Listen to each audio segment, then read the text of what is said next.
Chantal straight up admitted that she's been lying to us this whole time. On purpose, for fun, said she made up the whole fancy villa and bean-shaped pool just to see if we'd look it up. And by the way, the house doesn't even have a bean-shaped pool. I literally said that to get you looking up shit just for fun, for no reason at all. And then people, she said she's moving to a country with no war and that anyone who disagrees knows nothing. I have everything figured out, Positive J.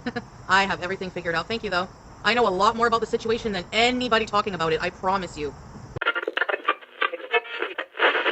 Hello, everyone. Welcome to another episode of Useless Bees. What's up, people? Wagwan.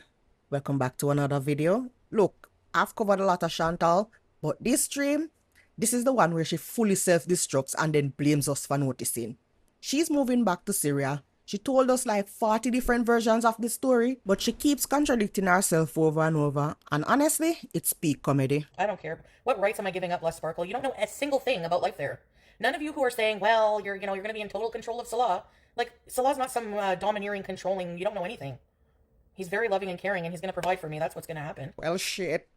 I guess we're supposed to just ignore all the time she's complaining about all the awful things he said and done to her. And even in Thailand, he would make me feel so bad about myself. Like, oh, I'm going to go for a walk. You can't go for a walk because you can't walk that far. But go on, Shanti, tell us how loving and caring he is just because you want to get your bean flicked. Nobody knows anything about life there. Nobody is qualified to talk about what life is like there based on a Google search, based on word of mouth, based on rumor. I've lived there. Salah lives there. We know more than you, and it's going to be fine. Now I'm gonna run that back so we can watch Chantal contradict herself in a matter of minutes. She's gonna tell us that we cannot rely on Google to determine what it's like living in Syria. But immediately she's gonna pull up our favorite ChatGPT to try to prove a point and watch how quick it crumbles. Nobody knows anything about life there. Nobody is qualified to talk about what life is like there based on a Google search, based on word of mouth, based on rumor. Where is Syria on the list of quality of life? Near the very bottom. I swear Chantal is such a pick-me. In one breath, there's no way for you to get accurate information from off the internet to prove shit. But then she's gonna go to the internet to prove shit. And when it doesn't give her the result that she's expected, she's like, well, it depends. Only when it proves a point for you that it depends. This is Chantal all day, every day. Rules for thee, not for me. Depends what you call quality of life. Like, they go by, like, established social structure, that kind of crap, you know? Wow. Beat and teach them, Shanti. Of course, the infrastructure is not good. Keep this bullshit in mind because it is gonna become relevant in a few. The haters are up and jealous because you're gonna live a life with your husband and your 2 cats all together in a fancy villa with farm and nature. And they never ever dreamed to be there for 1 hour. Yeah, they'd rather live with their friggin' pedo president. Well, damn. Where was this energy when she was crossing the border for a fucking sub? I would never want to live in America. Ever. Salah, can you shut everyone up and just... You would never put me in harm's way? He hit me. He fucking threw his bag right in my face. He sure did. In Syria. He was pissed off that I passed out and I couldn't go on the flight that one time. He had to turn around to the airport, pick me up. We were fighting the whole time. I fucking was yelling and screaming, and he fucking took his purse, whatever the fuck it is, threw it right in my face, and the buckle hit my eye. You'll be there for me anytime I need you. You will be spending a lot of your time with me. Last week, she was gonna be in a village all by herself and she would only see Salah occasionally. This week, Salah tell them, you're gonna spend all your time with me. Which is it, Chantal? You don't even know the village. Why does it matter, Sadie? Like, why does it matter? Like, if I don't know the name of the village, like, why do I need that information if my husband has taken 100% care of me? What does it matter? And my man, thank you to my man. Fucking annoying, goodbye. Has he ever put me in danger? No. We're at the park, we're having a really good time, and we go to leave, and really, really close, like it startled me, we hear like, bang, bang, like shotgun, like gun noises, and I was like firecrackers? And so I was like, I think someone probably got shot, and I was like, what? And on the news, apparently there was somebody got shot and killed 50 meters from our car. 50 meters. Alright, hold on to your hats for this next one because I genuinely had to rewind this. Just listen to what Chantal had to say. Syria is not a war-torn country anymore. There's no war. What? What the fuck? Now hold on a blood clot second, cause I know it was like 13 months ago that Chantal said this. There's a lot of still contention between certain groups of people, like different religious groups, etc. here. But with all that aside, I just want to know, is this blood clot white woman from Canada the one that determines that there's no more war in Syria and that Syria is not a war-torn country? Shut up, please shut the fuck up. Actually shut the fuck up.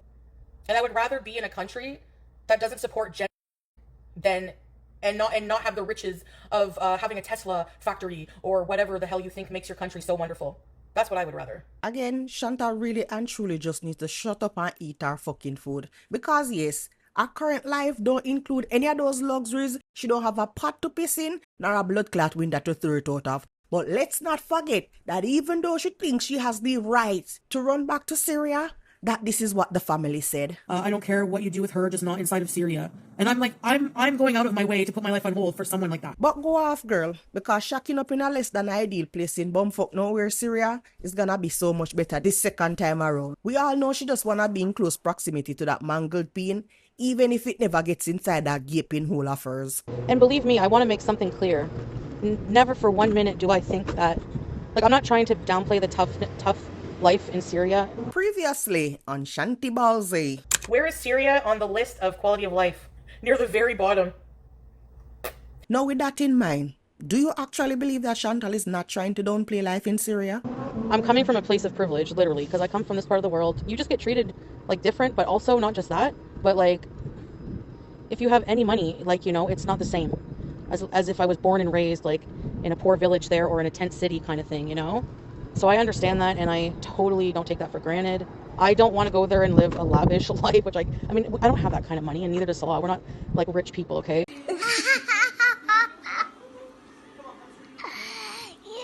He's been going back and forth, or the compound, or the villa, or the bean-shaped pool. And I need for y'all to hear how she confesses it. Because the way how she says it, you can literally see the disappointment on her face. She overplayed her part, and now she has pie on her face. And by the way, the house doesn't even have a bean-shaped pool. I literally said that to get you looking up shit just for fun, for no reason at all. And look at all of the time they spent looking up places that I'm not even going to be at. I knew it. I'm like, well, a bean-shaped pool. There you go. That's all they do. We found it. We found it. Okay. I'm not telling you if it has a pool or not. I'm not telling you what it has. Well, maybe he's misleading everybody, Leo the Lion. I don't think that we should say what the house has. And that's why I exactly tested that and said that about the place. Because I knew they would start looking. Chantal got caught. That's all that mean. She even went on to say people went out looking for somewhere that doesn't exist, but she caught herself. And look at all of the time they spent looking up places that I'm not even going to be at. She's a fucking liar. She got caught. Someone told me I was mentioned on a reaction channel as being an idiot for believing about Syria. Believing what about Syria? So what is the alternative? You believing them when they know nothing about my life? Since I've never told them any details? Like, I don't understand. I beg your pardon? So let me get this straight. Is either believe the reaction channels when we regurgitate what Chantal said with clips to prove it versus believing Chantal, who runs our fucking mouth, get caught and then say it was a lie? Like, what? I've never seen or heard about the level of insanity and beyond disgusting of the haters in her world. They're really excuse of human beings. Simple, they're jealous of... They are. If you have to spend all that time, like, obsessing about someone else's life, how good is your own, really, to be quite honest? And if you're a hateful piece of crap trying to make someone's life... go out of your way to try to make someone's life miserable or to prove yourself to be better than someone, then yeah, your life is not good. I'm sorry. At the end of the day, no matter how unhealthy and I ride a scooter, I'm still living my own life. And I would never trade places with a single person in Gorlworld just for being thinner. No thanks.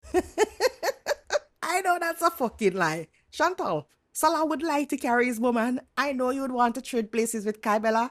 What the fuck are you talking about? You came on here and said this man mocked you for not losing weight. 3 years in the Middle East wasted. We've not forgotten. He doesn't get that. He thinks I can just diet these problems away. And he makes me feel so bad. Like, you know, how many times did I tell you to get your health in order in Kuwait? Like 3 years wasted of it. Like, oh, nice, thank you. But go off, because I can see that you're trying to cope. But sadly, you're feeling miserably. But anyways, people, that is it for this one. Thoughts, comments, criticism, leave them all down below. I look forward to hearing your take on all of this. Anyways, people, that's it for this one. Special shout outs today. Blood clot yell them. Whose names are popping up here. I appreciate y'all. Anyways, people, that's it for this one. Thank you guys so much for watching, and I'll see you in the next one.